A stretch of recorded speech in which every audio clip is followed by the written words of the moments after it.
Please explain. Brake check to a German? I have never heard of it before joining the platform, and now see it almost every day. Always fails. I can't imagine stuff like that happening in Germany. Why are people doing this? What is the intention? It almost looks suicidal. Sorry for strong language. Thanks all for your help, and sorry for my bad English. It's usually a response to tailgating, driving very close to the driver in front, or other erratic driving. The person doing it is thinking, tailgating me is bad, because what if I have to make a sudden stop? I will teach the person tailgating me this lesson by making a sudden stop. This is not genius-level reasoning, and no traffic authority endorses it. That explains all the videos of it going terribly wrong. It would probably happen less often if there was a safer way to signal, "You are following me too closely." It would probably happen less often if there was a safer way to signal, "You are following me too closely." As if any of the bumper-humping tailgaters out there would see such a signal and think, "Oh my stars, I am following much too closely. Silly me." I was behind a dude just the other day on a single-lane highway. I was following the person in front of me at a reasonable distance. The dude behind me was less than a yard from my car going 60 miles per hour. What the fuck does this person want from me? It's obvious I can't go anywhere. Why is he putting us both in such danger over something I can't change? Some people are just assholes who should lose their license. There is a linguistic issue that may be behind this question. Since you are worried that it looks suicidal, you have understood what a brake check is already. It is when a driver who is upset that someone is tailgating them, driving too close behind them, brakes suddenly to scare the other driver into backing off. This is both dangerous and, in most jurisdictions, if not all jurisdictions, illegal. The purpose of the name brake check, though, is because the people who do this need to claim some sort of plausible excuse for it. It is illegal to slam on your brakes in order to scare another driver, even if that driver is already doing something illegal themselves. However, these people give as an excuse that they didn't mean to scare anybody at all. They were just checking their brakes to make sure they worked. I always thought that brake check was referring to whether the driver behind them has working brakes reflexes, similar to when people say cup check before hitting their friend in the crotch. Hi, it happens in Germany as well? You don't see it often because of the strict data privacy laws which deter dashcam videos from being put online. You can check out Sascha Vernünftig or DDG. It's called Nötigung mit absichtlichem Abbremsen in German, and if recorded, can be directly used to start criminal proceedings. Like 5. Why do customs ask your profession? Every time I travel to a new country, the person giving me the stamp in my passport will ask me what my job is back home. They'll never have the ability to check whether I'm lying. I don't think they'll write it down either. Why even ask? For one, to make sure you're entering the country on the right type of documentation. If you're going on a visa reserved for athletes, but you say you're a librarian, it will raise suspicions. Secondly, to see if you should be flagged for extra screening. If you're of a profession that commonly imports or exports certain products, they may want to confirm how much money you're bringing into the country or what sort of items you're bringing in. If you're just a college student, that's less of a concern. Thirdly, to have a record of your activity. If you enter the country every other week, but your profession changes every time, then that's a red flag. Also fourth, partly to see if you react weirdly and or if anything seems off about your answer.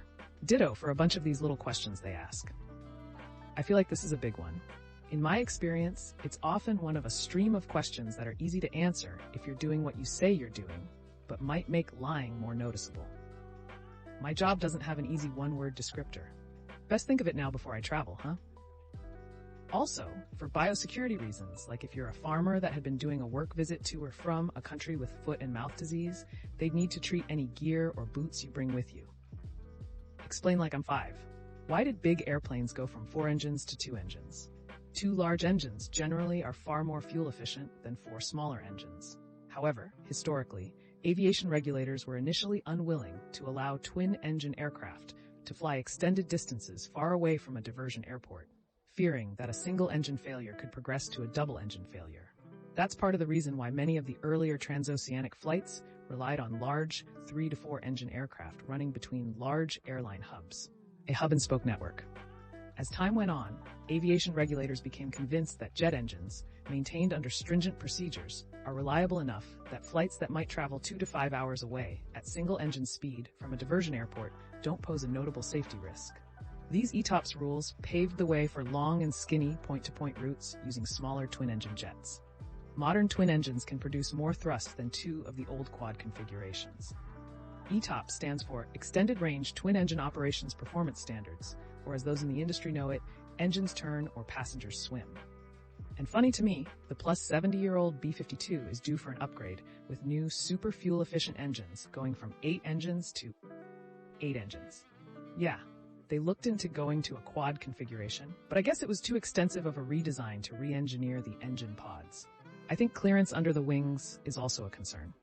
My favorite story about the buff is chatter on ATC radio when a B-52 declared an emergency due to an engine failure. Another aircraft in the pattern chimed in, "Oh, the dreaded 7-engine approach." Cost efficiency, improved technology, and some rule changes in the US. It's less to maintain 2 engines rather than 4 other things being equal. Also, fewer but larger engines are more fuel efficient.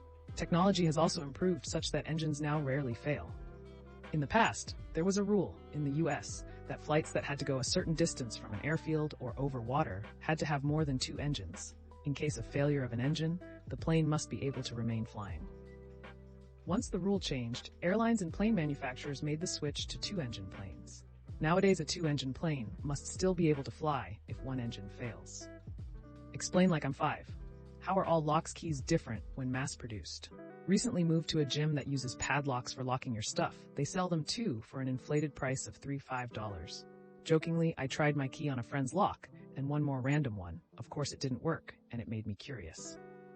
My question is, how do factories make all keys locks different even at these cheap mass-produced kinds that are probably sold for $0.5 to $2? How is it worth for a factory to use different patterns at that price? Or how do they do it? They aren't. There's lots of standard keys that are used in thousands of different places. Even seemingly random ones only have a limited number of permutations. So if you bought 100 locks and keys, you'd find some that were the same. And the amount of different keys is relatively low.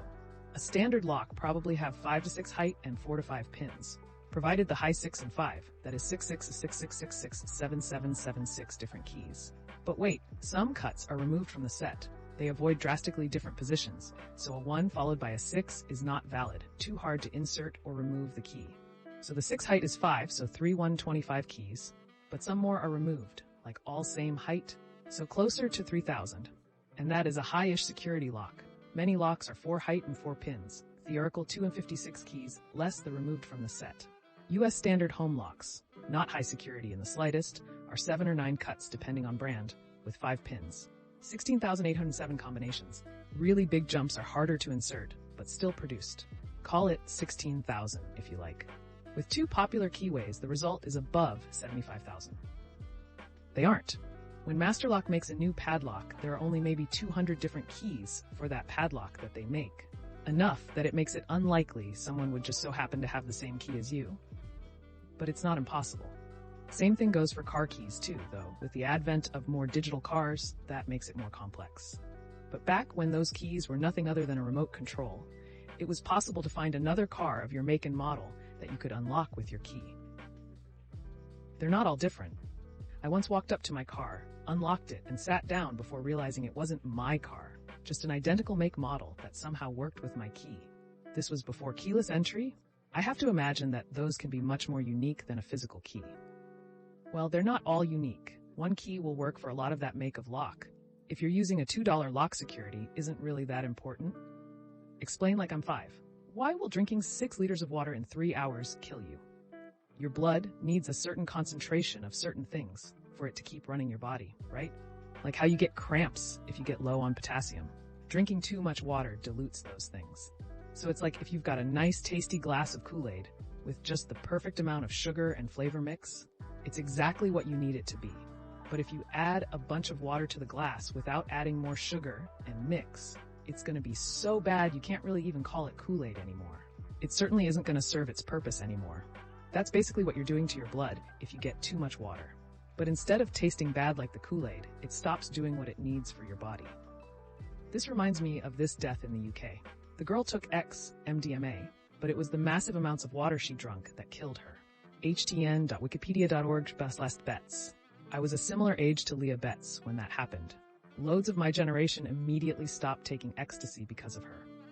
The most bizarre part of this story is going to a wine shop to buy a bottle of water. several times a day. Too much of anything will kill you. Water poisoning is an interesting thing because you think, hey, we are 60% water anyway, but your body has systems in place to deal with too much water or not enough water. We all know what it's like to be dehydrated. When you're hyperhydrated, we just kind of pee more, and then we are back to normal. But way too much water, way too quickly, overloads these systems, and the water has got to go somewhere. For other things like too much food or alcohol, we vomit to get it out. Water, on the other hand, is absorbed far too quickly by our stomach. Part of the system that keeps your stomach acid acidic, this water that's absorbed goes everywhere in your body, remarkably fast. Drink too much water too quickly, and you start to run out of places to put it. That's when the water poisoning sets in. Your nerves use salts, potassium, sodium, to send messages to each other. So having a good balance of salt to water allows them to work well. Too much water means the salts are too watered down for your nerves to effectively send messages. This in turn causes confusion, delirium, and then eventually death, as your brain will likely give out before your heart or lungs or whatever other organs are starting to fail at that point. Well, that's another episode of Explain Like I'm 5 in the books. I really appreciate all of you who made it this far into the video. Of course, if you enjoyed this video, it would really help the channel out a lot if you gave the video a thumbs up, subscribe, or leave a comment down below. I hope that you enjoyed it, and I'll see you next time.